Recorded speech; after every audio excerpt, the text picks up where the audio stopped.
Nosotros sabemos de la traducción de los 70, entre otras cosas, y principalmente de una carta llamada de Aristeas, una carta donde se relatan los pormenores de cómo surgió la traducción de los 70.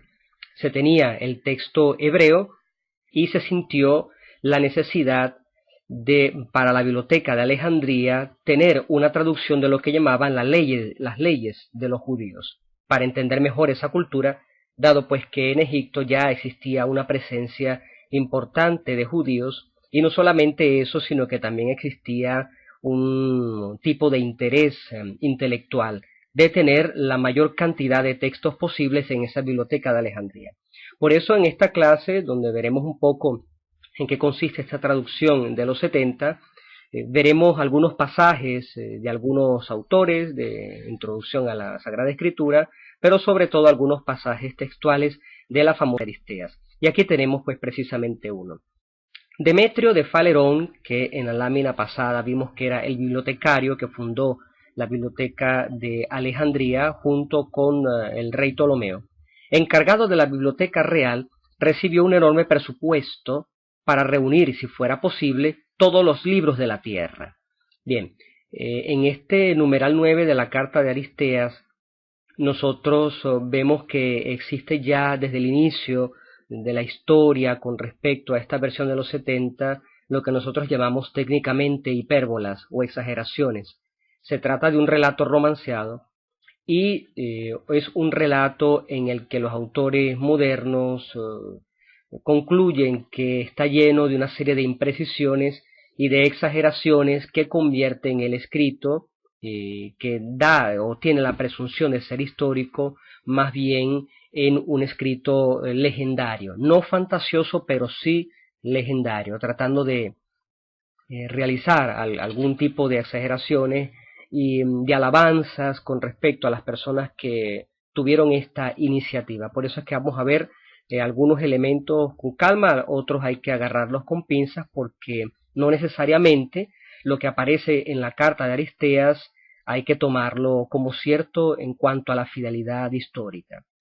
Bueno, recibió un presupuesto grande de parte del rey Demetrio de Falerón para reunir todos los libros de la tierra. Recordemos que los libros, los códices, los pergaminos, los papiros, es decir, todo lo que tenía que ver con la producción de tipo intelectual. Cuando se habla del libro, no se trata de documentos que se realizaban para actividades de tipo comerciales o incluso regales, sino actividades de tipo intelectual, alguna contribución a la ciencia. De la Tierra se refería al mundo conocido, es obvio que no había sido descubierto el llamado nuevo continente, sino hasta muchos siglos después, prácticamente un milenio y medio. Por lo tanto, del mundo conocido, refiriéndose al imperio. Mediante compras y transcripciones, llevó adelante, en cuanto de él dependía, el proyecto del rey. En este numeral de la carta de Aristeas tenemos dos elementos. El primero es que la biblioteca se nutrió de dos maneras, o comprando libros que ya estaban transcritos, o utilizando scriptorium, es decir, una sala con diversas personas que realizaban la transcripción de textos originales que no se podían comprar, y bueno, es precisamente lo que decíamos en la clase pasada, que se trata de un ambiente intelectual de producción intelectual, pero también de transcripción, un escritorio. Esto significa que ya incluso en este tiempo se tenía toda esta serie de escribas y de escuelas que permitían a esta biblioteca de Alejandría, como también en las demás bibliotecas, poder, si no tener, comprar una copia, poder realizarla en el mismo lugar. En Alejandría se reunió el corpus completo de la literatura griega, que no es poco. Se trata precisamente de los libros de ciencia, de los libros especialmente de filosofía, de literatura en general, de poesía, que es sumamente impresionante en cuanto a la cantidad, en cuanto a la situación numérica. Pero el interés se extendía también a otras lenguas. Esto lo estamos explicando en este momento para darnos cuenta que una traducción griega de un original hebreo, que en este caso sería nuestro Antiguo Testamento, era necesario sobre todo por el interés no solo jurídico para conocer la ley de los judíos, sino un interés de tipo cultural, intelectual, de tener la mayor cantidad de obras posibles e incluso de disponer de traducciones de esas obras. Se supone que en la Biblioteca de Alejandría las personas que asistían, los clientes, los alumnos, los profesores, o sea, quienes frecuentaban ese ambiente intelectual, muchos de ellos, si no la mayoría, o todos, mejor dicho, no leían la lengua hebrea. Eran pocos aquellos que leían y escribían este idioma, al menos en los alrededores de la Biblioteca de Alejandría. Y en el imperio se estaba ya extendiendo la lengua griega y por lo tanto se estaba perdiendo este conocimiento de la lengua hebrea. Pero para facilitar también el acceso a este tipo de literatura, como es por ejemplo el Antiguo Testamento, se decidió realizar una traducción. La Biblia hebrea fue traducida al griego en parte durante los siglos III y II antes de Cristo. Esta frase así muy general ya nos da una indicación de cuándo fue que se tradujo entonces la Sagrada Escritura del hebreo al griego.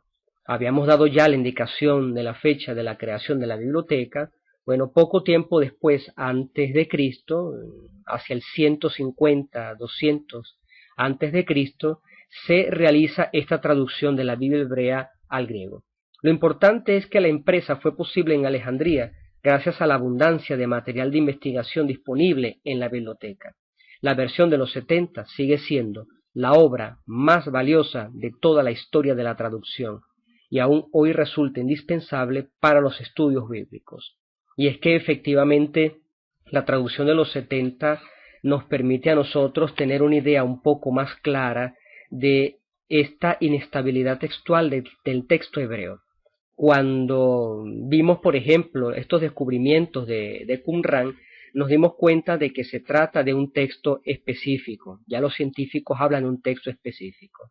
Cuando nosotros estudiamos atentamente la Biblia de los 70, que es el Antiguo Testamento en griego, nos damos cuenta de que la base hebrea, la base del lenguaje original del texto del Antiguo Testamento, difiere no insignificativa, en manera insignificante con respecto al texto que nosotros utilizamos hoy en día. Esto significa que hay diferencias entonces entre lo que fue la base de la Biblia en griego de los 70 y lo que nosotros tenemos hoy en día como la base hebrea para nuestras traducciones. Esto significa entonces que hubo una grandísima inestabilidad textual. Por supuesto, no se refiere a diferencias sustanciales, pero sí, por ejemplo, de agregaciones o de recortes del texto. Por eso entonces que hablamos de diversas versiones con respecto al Antiguo Testamento. Sin embargo, la versión de los 70 tiene como base muy probablemente el texto protomasorético, mientras que nosotros tenemos como base para nuestras traducciones actuales el texto masorético. El protomasorético es anterior y es allí donde se ve la importancia fundamental de la traducción de los 70, porque aunque no es un texto en hebreo, tiene como base un texto más antiguo que el que nosotros utilizamos para nuestras traducciones corrientes. La versión de la Torá hebrea, que es lo que llamamos el Pentateuco, los 5 primeros libros de la Biblia, al griego fue realizada en Alejandría, ya habíamos dicho, hacia la mitad del tercer siglo antes de Cristo. Estamos haciendo un resumen de lo que hemos visto hasta ahora, en el reinado de Ptolomeo II Filadelfo, 287-247. Solo en el 150 nosotros tenemos una información precisamente a través de uno de nuestros libros sapienciales, donde se habla de una traducción de la ley al griego. Es por eso entonces que la faja de tiempo en la que nosotros podemos colocar esta traducción es una faja de un poco más de un siglo. Se trata entonces, si queremos ponerlo de manera general, del 287 al 150 antes de Cristo. La 70 constituye el primer ejemplo de traducción de todo un cuerpo de literatura sagrada, legal histórica y poética de un pueblo y de una lengua del mundo cultural semítico a la lengua de la cultura clásica griega. Y es que, como todos nosotros sabemos, los géneros literarios del Antiguo Testamento son muchos. Entonces no se trata simplemente de realizar una traducción de la ley, sino una traducción también de textos que son poéticos, como por ejemplo los salmos, de textos históricos, como los llamados libros históricos, de libros proféticos que conjugan toda una serie de textos. Esto entonces relata cuál es la importancia de la versión de los 70 desde el punto de vista cultural.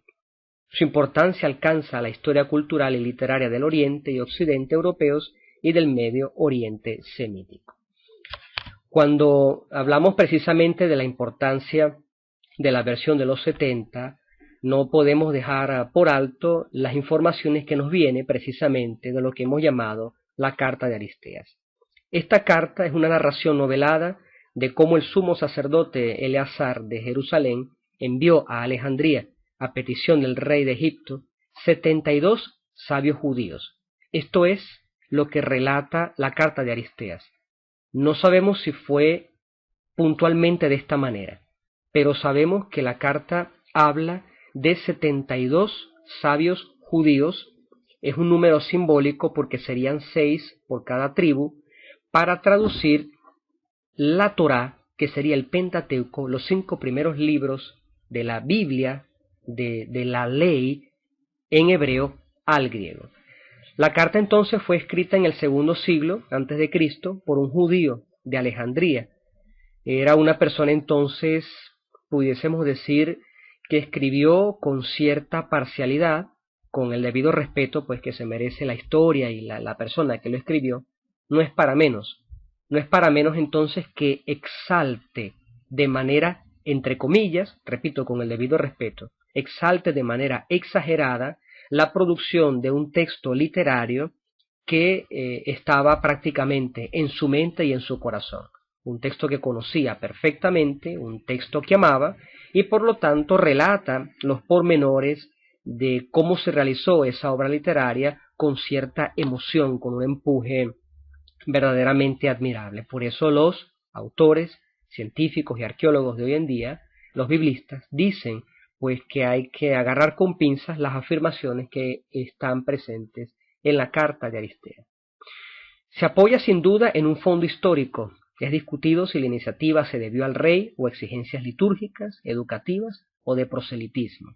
Entonces, no sabemos a ciencia cierta si es verdad aquello de que el rey manda a los bibliotecarios a que realicen esta traducción, y pues con la cantidad de recursos que se tenían, se va hasta Palestina, se agarran estos 72 sabios, llamados de esa manera judíos, 6 por cada tribu, para que realicen esta traducción para la biblioteca de Alejandría. Sigue la carta de Aristeas. Al cabo de 3 días, Demetrio los congregó en una casa muy cómoda y silenciosa, preparada junto a la playa. Los invitó a que ejecutaran la traducción, proveyéndolos de todo lo que necesitaban. Ellos la realizaron haciendo que cada punto coincidiera entre sí mediante confrontación. Aquí tenemos entonces un testimonio antiguo de lo que era un scriptorium. El rey, si fue que mandó a Demetrio a realizar esta empresa, Demetrio agarra a estas personas, los coloca en un ambiente más o menos amplio, supuestamente bastante cómodo, y cuando uno realizaba la traducción tenía que realizar luego la corrección junto con los colegas que estaban presentes en la misma sala, que eran los otros sabios. De aquí entonces se diría que sería una anticipación de aquello que nosotros explicamos con respecto a lo que iba a ser en la época medieval los correctores. Así se produjo, del resultado de ese acuerdo, la copia adecuada de Demetrio. En cuanto la terminaron, Demetrio congregó a la población de los judíos, y aquí vemos que hay una característica de tipo litúrgica. Congregar significa realizar una asamblea. Asamblea significa iglesia, de creyentes. Los congregó. En cuanto se leyeron los rollos, se pusieron en pie los sacerdotes, los ancianos de la delegación de los traductores, los representantes de la comunidad y los jefes de la población, y dijeron, y aquí vemos el aspecto propiamente litúrgico: puesto que la traducción es correcta, justo es que permanezca tal como está y que no se produzca ninguna desviación. Aparte de la característica litúrgica, me gustaría también notar que existe una importantísima característica canónica. El texto se declara como correcto, como fijado, como un texto que no se debe cambiar, y por lo tanto el texto no se debe desviar. Se utilizaba también en esta época la expresión ensuciar las manos. Cuando un libro te ensuciaba las manos, significa que ese libro era sagrado. Si un libro no ensuciaba las manos, era un libro apócrifo, era un libro que no contaba para nada desde el aspecto litúrgico, desde el aspecto exclusivamente religioso. Tenemos ese aspecto entonces de la canonicidad del texto. Este es el texto que nosotros tenemos y es un texto fijado y no se debe cambiar. De ahí entonces también el respeto con respecto a la inspiración de ese mismo texto. Aquí pues una miscelánea, una foto de un papiro de comienzos del segundo siglo antes de Cristo con el texto griego de los 70 con un pedacito del capítulo 25 del libro del Deuteronomio, bastante fragmentado. Se ven, por ejemplo, muy fácilmente las alfa, la kappa, por ejemplo, la zeta y algunas, la omicron, etc. Bien, con respecto a otra serie de repertorios arqueológicos, tenemos siempre los 70 dentro del ambiente de Qumran. Nosotros, por si acaso no lo expliqué anteriormente, aquí dos fotos. No se trata de un fragmento de un papiro con un texto del Levítico en griego. Cuando uno abre un libro que trata acerca del tema de Qumran, los temas bíblicos que hablan acerca de Qumran, existe esta particularidad, unas especies de signos que deben ser descifrados para indicar dónde fue que se encontró este papiro. Ya habíamos hablado de las diversas cuevas de Qumran, entre las más importantes, la primera, la cuarta, la número 11. Bien, esto se leería entonces así: la cuarta cueva de Qumran, el papiro que se le ha denominado el 120. En la segunda foto, que corresponde al fragmento de un papiro con el texto del Éxodo 28, siempre de los 70, se encontró en la séptima cueva de Qumran y es el papiro número 1. Es el modo de clasificación de los diversos papiros. Tenemos entonces una cosa aquí que es muy polémica. Aquí tenemos la foto de un papiro de Qumran, que el famoso de la séptima cueva de Qumran, el papiro 5, encontrado en Qumran en la séptima cueva, el famoso 7Q5. No nos vamos a detener en esto, es simplemente para saber que existe este capítulo dentro de la ciencia bíblica, y es que por el día de hoy algunos discuten todavía si se trata de un papiro de la versión de los 70 o es incluso un papiro del Nuevo Testamento, de Marcos 6, 52, 53. Hoy en día los expertos en papirología, los expertos en Qumran dicen que no pertenece a Marcos.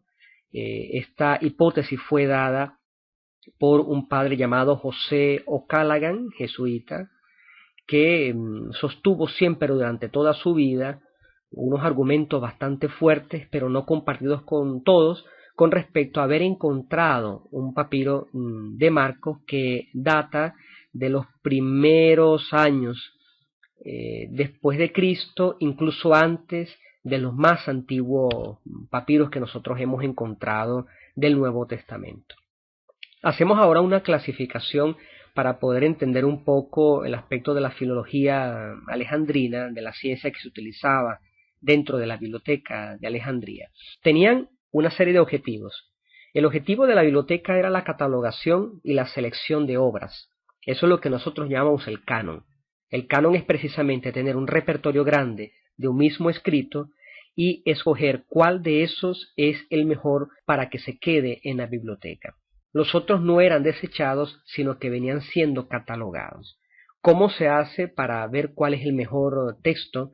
Es una cosa muy difícil y tiene toda una serie de reglas que han ido surgiendo durante la historia y que veremos en nuestras últimas clases, sobre todo con respecto a la crítica textual y a los errores que pudieron haberse cometido en los textos sagrados.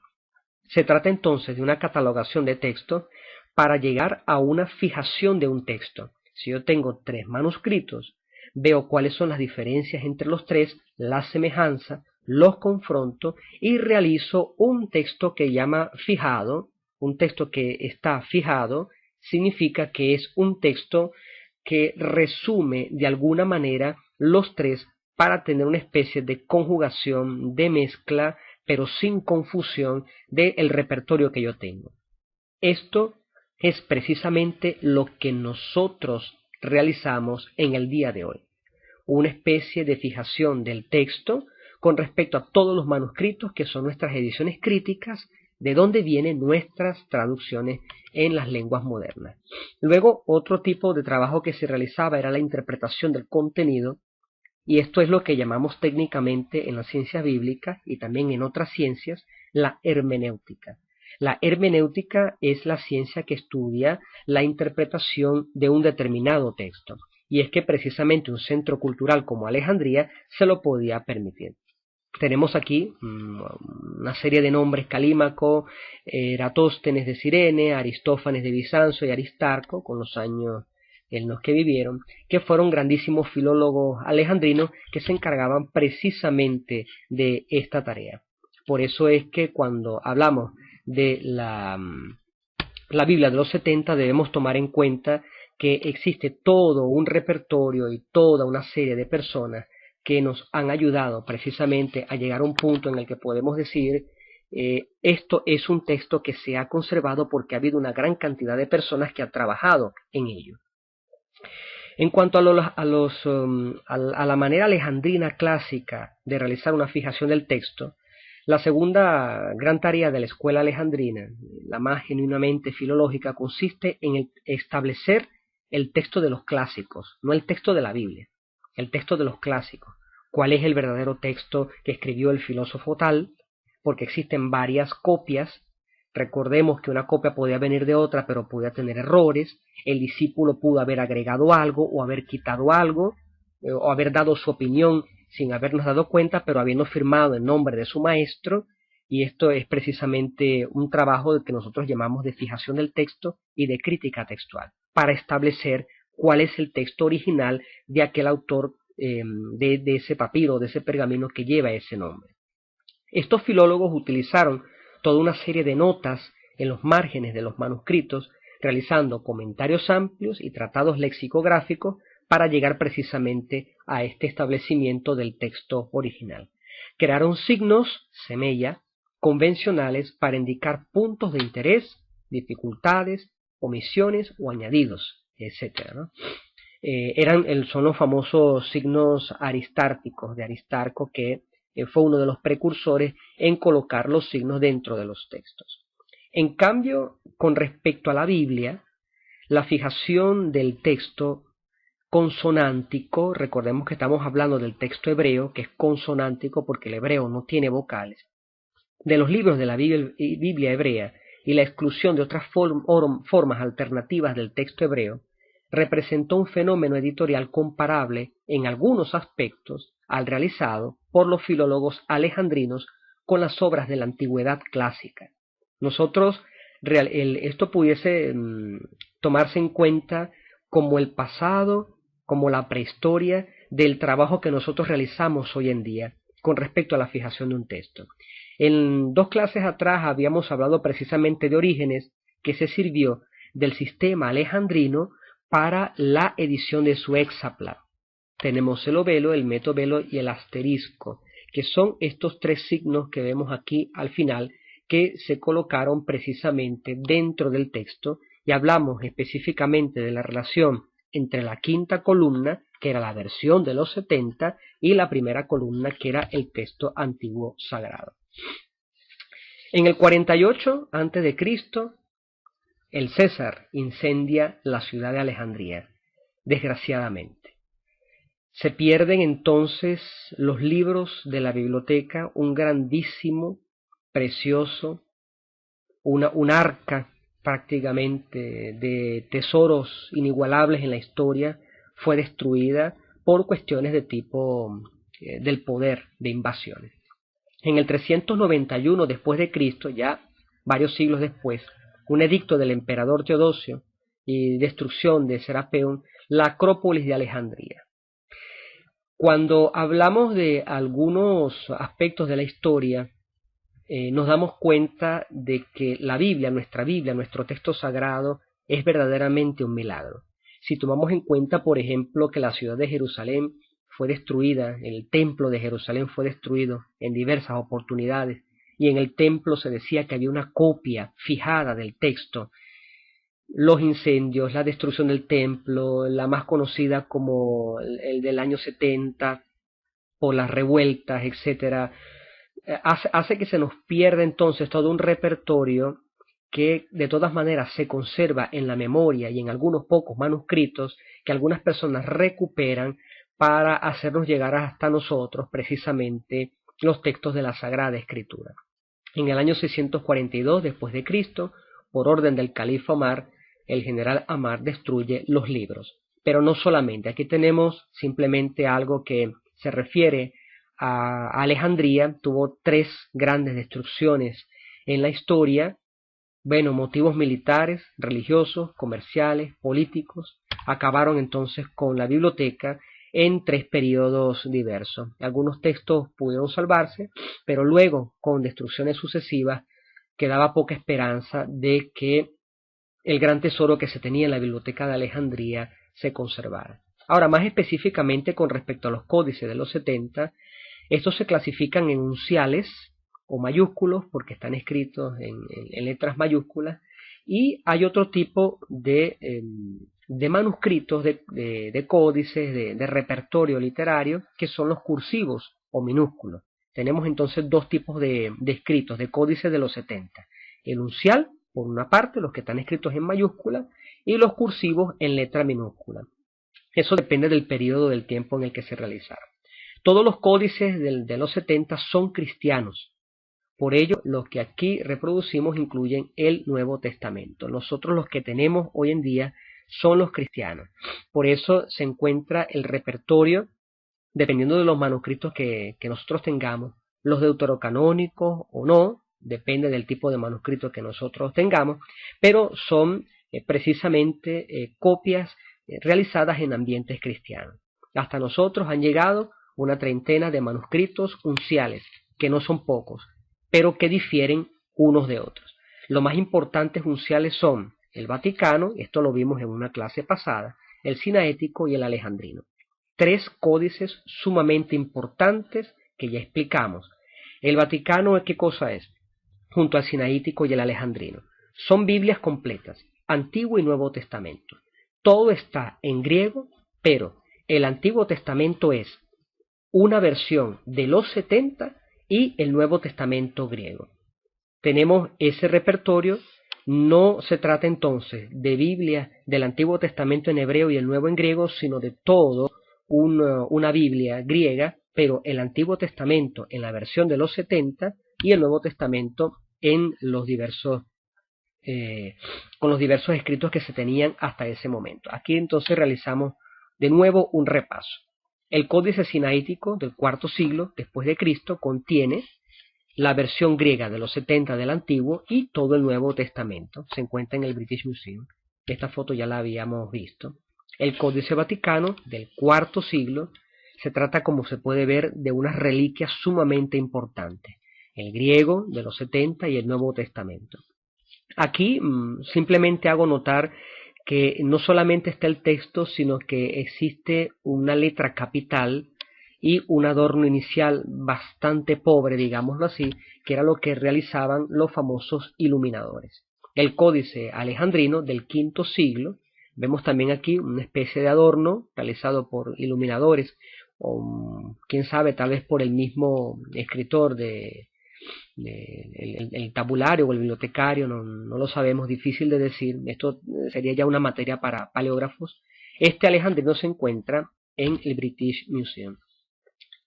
Con respecto a los códices minúsculos, fíjense entonces que aquí, al menos para los que han tenido acceso al alfabeto griego, fíjense que no se parecen, pero no son idénticos los textos que están en mayúscula y los textos que están en minúscula, o los famosos cursivos. De hecho, este texto, algunas letras son un poco más difíciles de ver, otras son más fáciles, por ejemplo la sigma, la ipsilon, la kappa, tenemos una pi por aquí, en la Biblioteca Vaticana.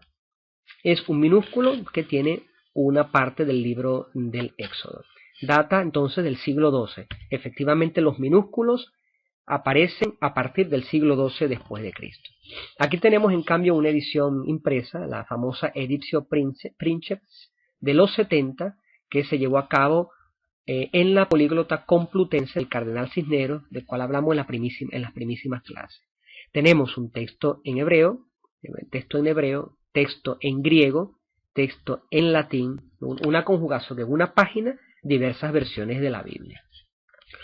Precisamente con respecto a las 70 en la Biblia complutense, ¿qué cosa colocan? La 70, Génesis 4 aparece aquí. Génesis 4.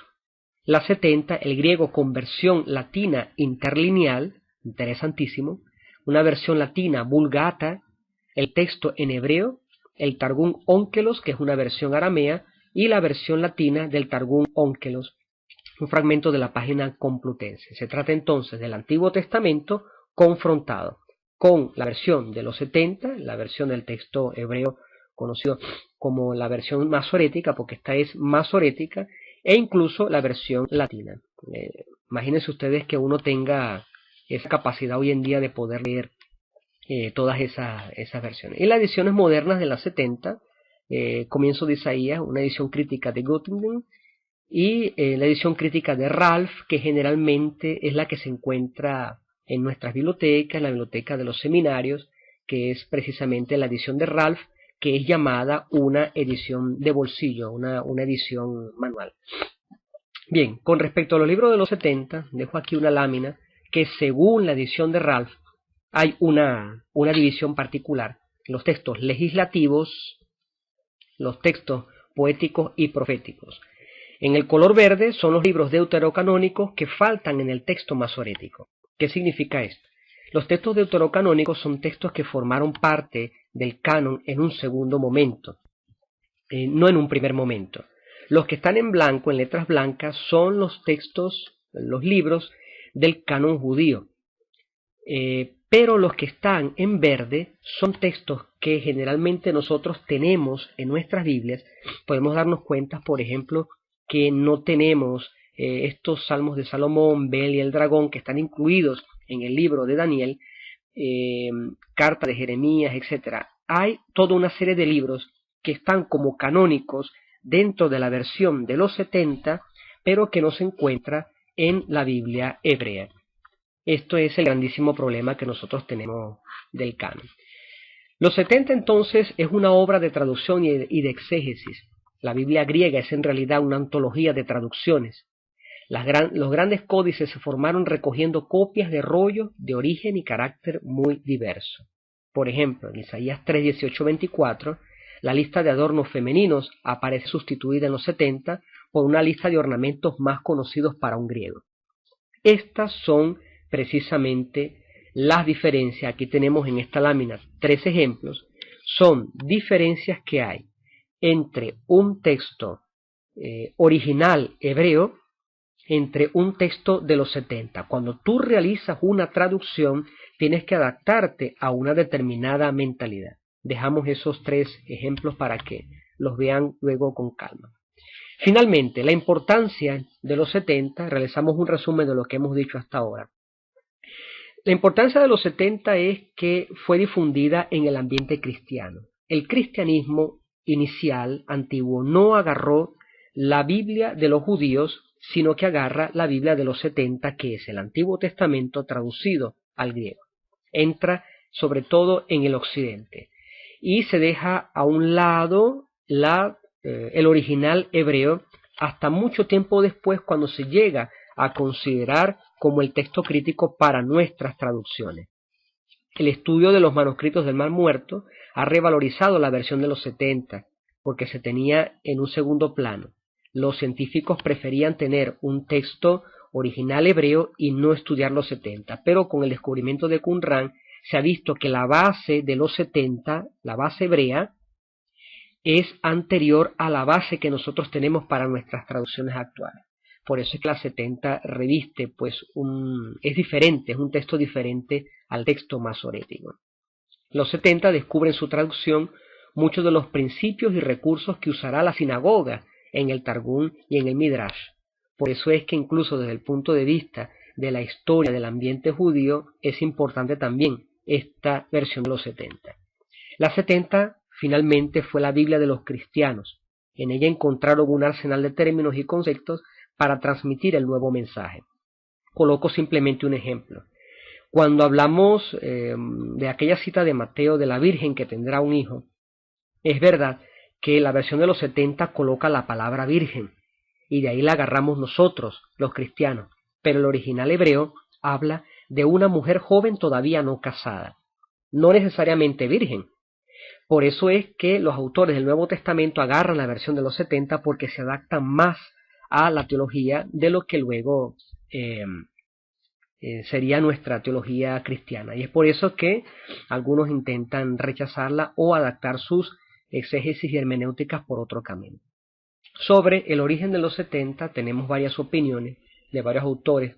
Un autor dice que hubo un arquetipo único original, otro dice que el origen tuvo una multitud de versiones griegas a partir de los textos hebreos vulgares, diferentes y populares, es decir, todo un repertorio de textos que se fundieron en uno solo. Y otras hipótesis con respecto al origen de los 70 es que se trató, que es la que nosotros adoptamos en nuestras clases generalmente, preocupaciones litúrgicas y jurídicas para uso en la sinagoga o de los tribunales. Esta última opinión es la que nosotros agarramos pues precisamente como la opinión más generalizada.